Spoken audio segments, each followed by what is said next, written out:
Hello friends, welcome to my YouTube channel Talking Sense, Speak Easy. We'll start a new class of fundamental grammar of English, which will boost your communication skill. Okay, so without talking so much, we'll start our new class. And don't worry, we'll communicate in Hindi too, so it will be easy for us to understand. Okay, so start करते हैं. तो पहला class है हम लोग का.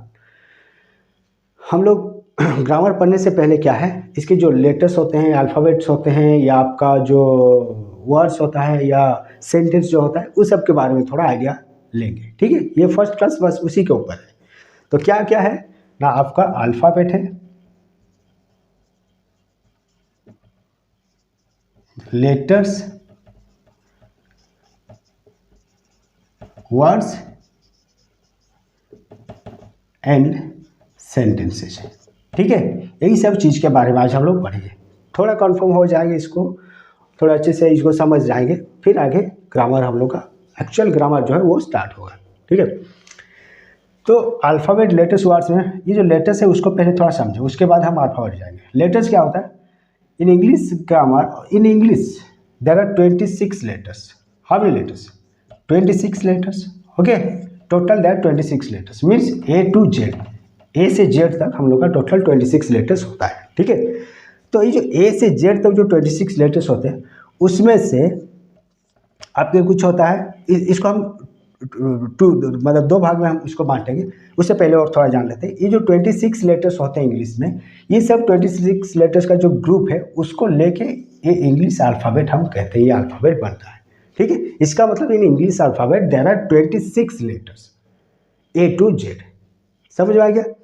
ठीक, तो ये जो 26 लेटर्स जो ए टू जेड हैं, उसको हम दो भाग में डिवाइड करते हैं. क्या क्या? एक वावल्स होते हैं, आपको पता होगा, और एक होता है कॉन्सोनेंट. Vowels and consonants. ठीक है, तो वावल्स कौन होते हैं? जैसे ए, ई, आई, ओ और यू, ये सब को हम वावल्स कहते हैं. ठीक है, और इसको छोड़ के ये 5 लेटर्स को छोड़ के जो बाद बाकी जो 21 लेटर्स जो बच जाता है उसको हम कहते हैं कॉन्सोनेंट्स. ठीक है, जैसे कि आपका मान लो बी, पी, क्यू, आर, ऐसे और भी जो 21 लेटर्स जो हैं. ठीक है, उस सबको हम क्या कहेंगे? कॉन्सोनेंट्स कहेंगे. तो ये हो गया आपका वावल्स और ये हो गया आपका कॉन्सोनेंट्स. ठीक है, तो कॉन्सोनेंट का तो यूज तो हम बहुत सारे सेंटेंस में हम करते हैं, वर्ड में हम लिखते हैं, वो तो अलग बात है. इसको भी यूज करते हैं वावल्स को, लेकिन इसके बारे में और थोड़ा जानना है हम लोग को. वावल्स क्या होता है? वावल्स को हम एक्चुअली कहते हैं साउंडिंग लेटर्स. ठीक है, साउंडिंग लेटर्स क्यों कहते हैं? क्योंकि वावल्स को यूज करके हम डिफरेंट साउंड वर्ड्स क्रिएट करते हैं. सपोज हम एक सेंटेंस लिखते हैं यहाँ, CAR, ये क्या होता है? कार होता है. आ का आवाज होता है, सी और आर के बीच में जो ए है उसके चलते हम इसका साउंड कैसे होता है? आ का. ठीक है, तो ये एक साउंड हम लोग को देता है और उसको लेके हम एक वर्ड फॉर्मेशन कराते हैं. ठीक है, तो इसीलिए ये सब साउंडिंग लेटर्स होते हैं. समझ आ गया? और बाद की जो बचा कॉन्सोनेंट्स, जैसे कि बी, पी, क्यू, आर, ये सब को लेके, कॉन्सोनेंट्स को लेके उसके साथ साथ वावल्स को हम यूज करके different words, new words formation करते हैं. तो ये जो वर्ड जो बनाते हैं ऐसे तो खाली नहीं कि कुछ भी लेटर्स को हम लिख देंगे और वो वर्ड बन जाएगा, ऐसे तो नहीं होता है ना. तो वर्ड बनाने के लिए क्या होता है ना, इसका मतलब है ग्रुप ऑफ सम लेटर्स, कुछ लेटर्स जो होते हैं उनको मिला के हम वर्ड बनाते हैं. जैसे कि मान लो हम ये लिखे कार लिखे.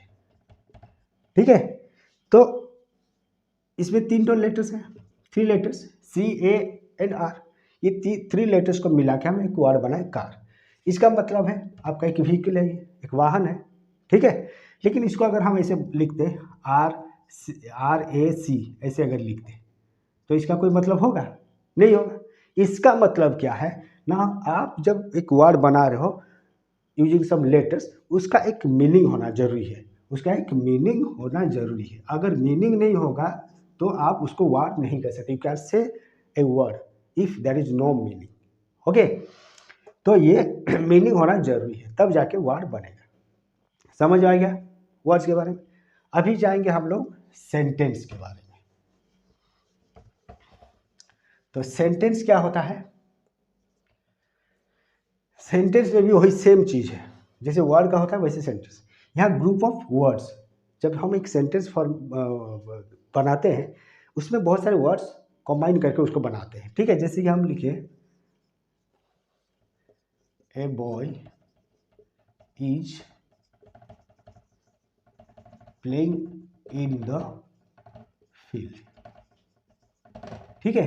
इसमें a boy is playing in the field, इसमें बहुत सारे देखो आप लोग वर्ड्स हैं इसमें, ठीक है। ये सब वर्ड को हम मिला के एक सेंटेंस बनाए, और इसमें भी वही है, अगर इसका कोई मीनिंग नहीं होगा then we can call it a sentence, ठीक है। तो सेंटेंस होने के लिए एक इसका भी एक मीनिंग होना जरूरी है। मीनिंग क्या है इसका? A boy is playing in the field, मतलब एक लड़का फील्ड में खेल रहा है, ठीक है। अगर हम इसको उल्टा पुल्टा कर देंगे, जंबल कर देंगे, तो इसका कोई मीनिंग नहीं निकलेगा, then we can call it a sentence, ठीक है। तो सेंटेंस होने के लिए आपका इसमें भी वही ग्रुप ऑफ वर्ड्स होना जरूरी है, उसके साथ साथ एक मीनिंग होना जरूरी है, नहीं तो हम इसको एक सेंटेंस नहीं कहेंगे, ठीक है। तो इतना था आज का क्लास जो है, आज का क्लास बस इतना ही है, जैसे कि आपका alphabet, letters, words and sentence, ये जो चारों चीज़ था उसको हम लोग कम्प्लीटली समझ लिए हैं, ठीक है। तो इसके नेक्स्ट क्लास जो आएगा, हम इसका जो नेक्स्ट क्लास हम लोग का जो सेकंड वाला जो क्लास आएगा उसमें हम लोग पढ़ेंगे जो पार्ट्स ऑफ स्पीच, मतलब एक सेंटेंस में देयर आर डिफरेंट पार्ट्स रहता है, और उसी पार्ट्स को, मतलब वही पार्ट्स को हम लोग पार्ट्स ऑफ स्पीच कहते हैं, उसी के बारे में हम लोग पढ़ेंगे, ठीक है। तो आज का क्लास यहाँ ख़त्म होता है।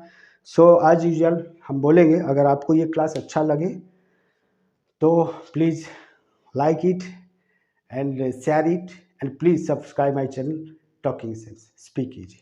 Thank you.